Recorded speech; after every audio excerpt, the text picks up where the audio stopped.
अस्सलाम नाज़रीन, आप देख रहे हैं स्टार एशिया न्यूज़ पे प्रोग्राम इलाके खबरों का खुसूसी सेगमेंट के साथ मैं हूं शिजा जुल्फिकार। नाज़रीन, आज हम बात करेंगे सियालकोट की तारीख का सबसे बड़ा डाकू नाका। पुलिस की रट नाकाम। थाना बिगुवाला के इलाका रणधीर मोड़ पर कच्चे के इलाके का गुमान होने लगा, जहां पे डाकुओं ने कारों समेत मुसाफिर बसों की लंबी कतारें लगा दी। नाका पर ना रुकने वाली जो गाड़ियां थी उन पे मसल्ला जो डाकू फायरिंग करते रहे और डाकुओं की जो फायरिंग के बायस मुतअद्दिद अफराद जख्मी हो गए और साथ मसल्ला डाकुओं ने 100 से जायद गाड़ियां रोककर शहरियों से 3 करोड़ रुपए से जायद रकम और 1 करोड़ से जायद कीमत के मोबाइल फोन छीन कर और वहां से फरार हो गई। लूट मार और डाकुओं के फरार के बाद की पुलिस जो है वो कुआ पर पहुंच गई और शहरियों का कहना था कि पुलिस की जानिब से मौसर नाकाबंदी न होने के बायस डाकू फरार होने में कामयाब हुए। मजीद इस वक्त हमारे साथ मौजूद हैं सियालकोट से नुमाइंदा तनवीर अहमद अवान। तनवीर, अस्सलाम वालेकुम। बताइएगा कि सियालकोट में ये जो आए रोज चोरी डकैती की वारदातें बढ़ती जा रही हैं, डाकू राज आम हो रहा है, तो इसकी क्या वजह है? प्रॉपर कोई नाकाबंदी नहीं लगाई जा रही, पुलिस का कारकर्दगी क्या है? जी वालेकुम सलाम मैडम। बात यह है कि सियालकोट में इस वक्त जो क्राइम की सूरत हाल है उसमें दिन ब दिन जो है वो इजाफा देखने में आ रहा है। ये जो स्टोरी भेजी है मैंने, ये भी गुज़श्ता दिनों की स्टोरी है, जो कि अलल सुबह जो है वो फजर के टाइम सियालकोट से वजीराबाद जो रोड है वो मेन हाईवे रोड है और ये तहसील समड़ियाल है सियालकोट की, जो कि लिंक करती है जाके जीटी रोड को। वहां पर ये वाकया पेश आया था, जहां पे तकरीबन कोई सैकड़ों जो गाड़ियां हैं वो रवा दावा थी, सफर कर रही थी और जो डाकू थे 7 मसल्ला डाकू आए। उन्होंने गाड़ी सड़क में अपनी करोला कार खड़ी की और गाड़ियों को रोकना शुरू कर दिया। जैसे ही गाड़ियों को उन्होंने रोका और उसके बाद उन्होंने लूटमार शुरू कर दी। लूटमार करने के दौरान गाड़ियों को भी रोकते रहे, जो गाड़ी नहीं रुकती थी उन पे जो है वो फायरिंग कर देते हैं, जिसकी वजह से तकरीबन 2 से 3 लोग जो है वो शदीद जख्मी भी हुए और डाकुओं ने खूब अपनी तसल्ली से वहां पर लूटमार की। खवातीन से भी जेवरात छीने उन्होंने।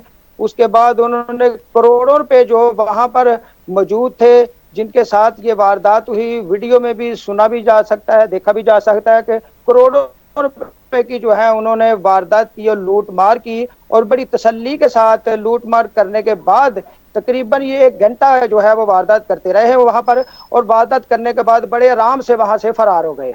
इस दौरान पुलिस की गाड़ी वहां पर आई। लोगों ने जब कॉल की तो जब डाकुओं ने फायरिंग की, लोगों के मुताबिक वो पुलिस वाले जो है वो वहां से भाग गए।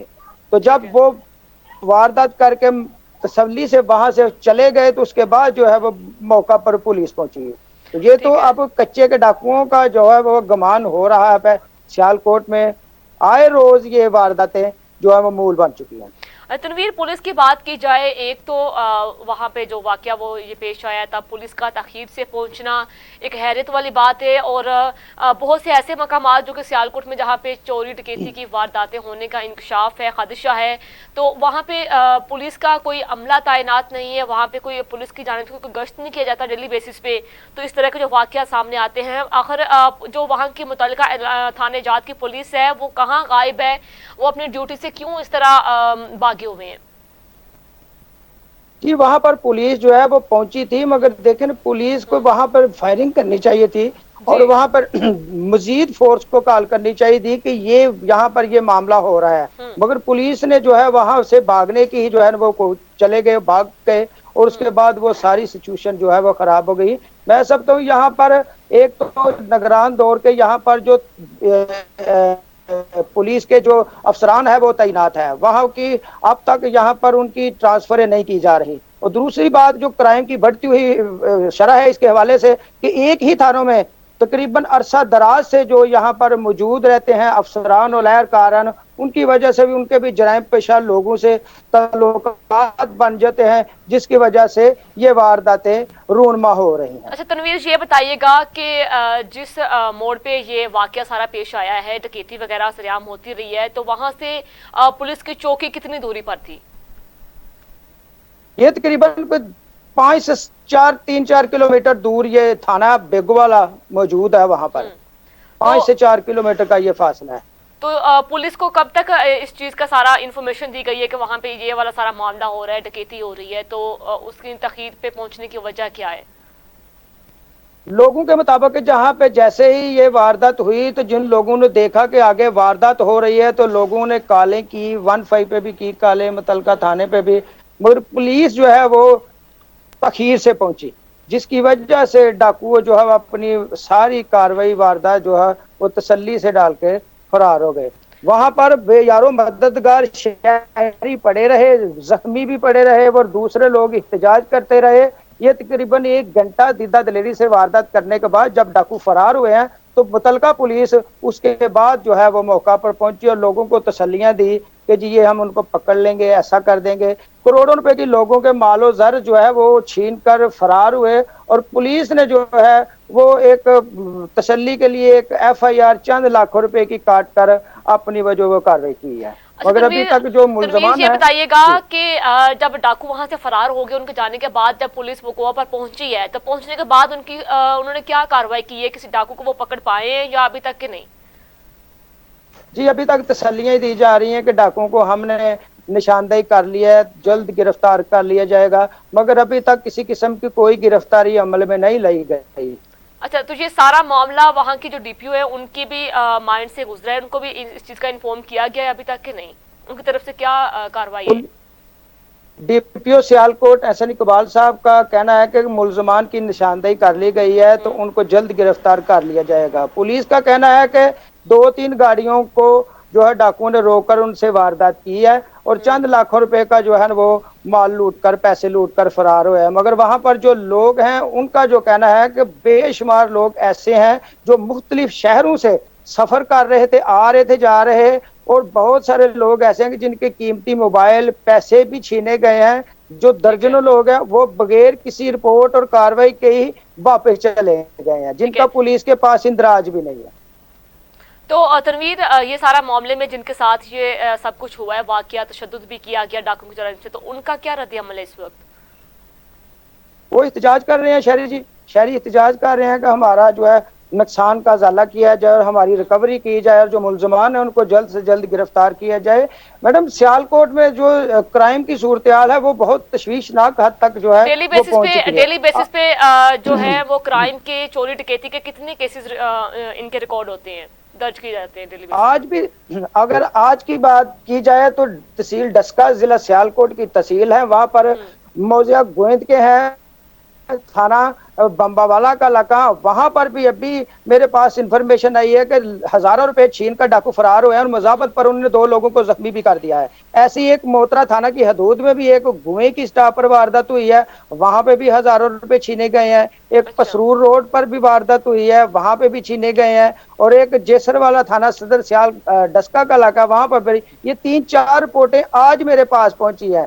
तो ये तकरीब दर्जनों वारदातें रोजाना की जो है वो मकबूल बन गई है डकैती और चोरी की, जिसमें शहरी जख्मी भी हो रहे हैं, डाकुओं की फारे से अपनी जान से भी हो दौड़ हाथ धो बैठते हैं और इसके अलावा लाखों करोड़ों रुपए के अपने मालो जर से भी महरूम हो रहे हैं। तो तनवीर, डेली बेसिस पे इतने ये जो केसेस रिपोर्ट तो होते हैं, लेकिन पुलिस की जानिब से क्या वो सिर्फ पुलिस थाने की हद तक महदूद होकर रहेगी? इन पे कोई कार्रवाई भी की जाती है? किसी को सुनवाई भी होती है? किसी जो छीने की जो भी रकम है, किसी का नुकसान होता है उसकी भरपाई भी की जाती है? जो डकैत है वो गिरफ्तार भी किए जाते हैं? किसी जगह पे नाके भी लगाए जाते हैं कि नहीं, ये सिर्फ थाने की हद तक महदूद है ये पुलिस? जी बिल्कुल, ये कार्रवाई की जाती है, डाकुओं के खिलाफ जो है वो कार्रवाई की जाती है, उनको गिरफ्तार भी किया जाता है। मगर जो छोटे गैंग होते हैं, छोटे डाकू होते हैं, जिनकी उनको गिरफ्तार करके उनसे रिकवरी की जाती है, मोटरसाइकिलें उनसे बरामद की जाती है। और अगर 1 करोड़ रुपए की डकैती की वारदातें हुई हैं तो उसमें से 2 लाख 5 लाख रुपए रिकवर किए जाते हैं। तो वो सियालकोट जो अफसरान है पुलिस के, वो प्रेस कॉन्फ्रेंस करके पूरी टेबल पे 1,000 के 5-5 हजार के नोट ऊपर लगा के तो उनको ज्यादा दिखाकर, तो डाकू जो आम से जो डाकू होते हैं उनके चेहरों के ऊपर उनको ढांप कर हमारे मीडिया के सामने उनको पेश किया जाता है, जी ये बहुत खतरनाक डाकू हैं, तो ये हमने गिरफ्तार कर लिए हैं, इनसे ये फलां फलां बरामदगी हुई है। अभी अगर थानों की बात की जाए मैडम, तो सैकड़ों की तादाद में मोटरसाइकिलें कबाड़ बनी हुई हैं। उनको ना तो उनको कोई वसूल करने वाले आते हैं जिन लोगों से वो छीनी गई है, चोरी हुई है, और ना ही उनको पुलिस कोई ऐसा कोई मैकेनिज्म बना रही है कि वो या तो उनकी नीलामी करके गवर्नमेंट के खजाना में पैसे जमा करवाए जाएं, या कोई ऐसा कोई तरीकाकार अपनाया जाए कि जिन लोगों की ये छीनी गई चीजें हैं, कारें या मोटरसाइकिलें हैं, उनको उनके हैंड ओवर की जाए मालकान को। वो कबाड़ बन तनवीर, रही इस हैं। सारी जो भी डेली बेसिस पे इस तरह की वारदातें होती हैं, जो भी गिरफ्तारियां सामने आती हैं, तो इनमें भी मुनसफाना कोई निज़ाम तो नहीं है पुलिस की जानिब से? बड़े डाकुओं को छोड़ दिया जाता है, छोटों को पकड़ा जाता है, जो छोटे लेवल के चोर होते हैं उन्हीं पे सारी वारदातें डाल दी जाती हैं। तो ये सारा जो सर्कट है, ये जो पुलिस एहलकार की जानिब से किया जा रहा है, तो इनको भी कोई लगाम डालने वाला वहां पे मौजूद है कि नहीं? पुलिस का तो काम तहफ़्फ़ुज़ फराहम करना होता है अवाम जो को। कि बिल्कुल आगे भी अब नहीं है। जी, वो स्टेट की जिम्मेदारी है अपने शहरियों को तहफ़्फ़ुज़ फराहम करे। अगर उनके कोई मसाइल हैं तो वो स्टेट की जिम्मेदारी है कि स्टेट उनको उनके मसाइल हल करे। पुलिस के उनको जो चाहिए, जो उनको फैसिलिटी चाहिए, जो सहूलियत चाहिए, जो उनको रिक्वायरमेंट है वो पूरी करे, ताकि वो अच्छी तरह से जराइम पर काबू पा सके और शहरियों को तहफ़्फ़ुज़ फराहम कर सके। लेकिन तनवीर, अगर ये फैसिलिटीज की बात की जाए तो पुलिस महकमे को एक हर तरह की फैसिलिटीज दी जाती हैं, लेकिन उसके बावजूद वो अपनी जिम्मेदारियों से सही से निमट नहीं रहे। वहाँ की जो उनका एक काम है शहरियों को तहफ़्फ़ुज़ देना, वो अदम तहफ़्फ़ुज़ का शिकार है। तो इस चीज़ में आप किस तरह ये कह सकते हैं कि पुलिस को उनको फैसिलिटीज नहीं दी जाती, जिसकी वजह से वो इस तरह के काम करते हैं, अपने जो फ़राइज़ से इसे अंजाम नहीं देते? जी, हमारी जब बात होती है महकमा पुलिस के अफसरान से, तो उनका ये भी कहना होता है कि जी हमारे कुछ इतने वसाइल नहीं है, वसाइल की कमी है, जिसकी वजह से जल्दी हम डाकुओं तक और जो जराइम पेशा लोग हैं उन तक नहीं पहुंच सकते। उनकी वजह से टाइम लगता है उनके पहुंचने तक, ताकि हमें जो हमारे मसाइल है वो हल किए जाएं। तो अगर पुलिस चाहे वसाइल तो की वो बात की डाकुओं जाए, वसाइल की बात की जाए, जो वाकया अभी आप जिस पे हम बात कर रहे हैं, तो उनको एक कॉल जाती है, मसूल होती है पुलिस वालों को कि फलान जगह पे इस तरह की वारदात हो रही है। क्या पुलिस वालों के पास गाड़ी मौजूद नहीं थी? उनको वो किस तरह के वसाइल चाह रहे हैं जिसकी वजह से वो तखीर से पहुंचते हैं, उन पे कोई अमल दरामद नहीं कर सकते? तो ये बड़े एक लेम एक्सक्यूजेस हैं पुलिस वालों की। तो मैडम, ये तो सरासर पुलिस की गफलत और लापरवाही है। देखें, वो मेन हाईवे है, मेन हाईवे पे पेट्रोलिंग पुलिस की चौकियां भी मौजूद है। हर हाईवे पर पेट्रोलिंग पुलिस की चौकियां मौजूद है। ना तो वहां पर पेट्रोलिंग पुलिस की कोई गाड़ी वहां पे आई, उनका काम गश्त करना होता है हाईवे पर, ना वो कोई गाड़ी वहां पर आई उनकी शहरियों की दादरसी के लिए, और ना ही मुतलका थाने की जो पुलिस है बेगवाला की, वो टाइम पे पहुंच रही है। अगर वो टाइम पे एक गाड़ी पहुंची है, इस जब डाकुओं ने फायरिंग की है शहरियों के मुताबिक, तो वो पुलिस वाले जो है वो अपनी जान बचाकर भाग गए। तो जब वो डाकू फरार हो गए, उसके बाद जो है वो मुतलका पुलिस जो है मौका पर पहुंची थी। ठीक है तनवीर, बहुत शुक्रिया, आपने हमें तफसीलात से आगाह किया। नाज़रीन, सियालकोट की तारीख का सबसे बड़ा डाकू नाका जो कि बेनकाब हुआ है रणधीर मोड़ पे, कच्चे के इलाके, वहाँ पे मुख्तलिफ गाड़ियों को रोका गया डाकुओं की जानिब से, उनको लूटा गया, वहाँ पे फायरिंग भी की गई और जो मुसाफिरों को तशद्दुद का निशाना भी बनाया गया। लेकिन हैरत की बात यह है कि वहाँ पे जो मुतलका इलाके की पुलिस थी, उनकी जो कार्रवाई है वो आपको बताते हैं, जो कि हमें हमारे नुमाइंदा आगाह कर रहे थे कि जो वकुआ सारा हो गया उसके बाद पुलिस वहां पे पहुंचती है, लेकिन वहां पे मजीद कोई कार्रवाई नहीं की गई। ना तो डाकुओं को गिरफ्तार किया गया है, ना जिन मुसाफिरों पर तशद्दुद किया गया, ना उनकी कोई दाद रसी की गई है। तो अगर उनको जवाब दी, उनसे पूछा जाए तो आगे से कहते हैं कि हमें वसाइल नहीं है, हमारे पास प्रॉपर सिस्टम मौजूद नहीं है जिसकी वजह से हम इन सारी सिचुएशन को हैंडल कर सके। तो ये वही पुलिस एहलकार हैं जो कि शहरियों का तहफ़्फ़ुज़ करना इनकी जिम्मेदारी है, और वही शहरी इनका अदम तहफ़्फ़ुज़ का शिकार है। नाज़रीन, मज़ीद इश्यूज़ पे बात करेंगे जहाँ पे वक्त होता है एक छोटी सी ब्रेक का।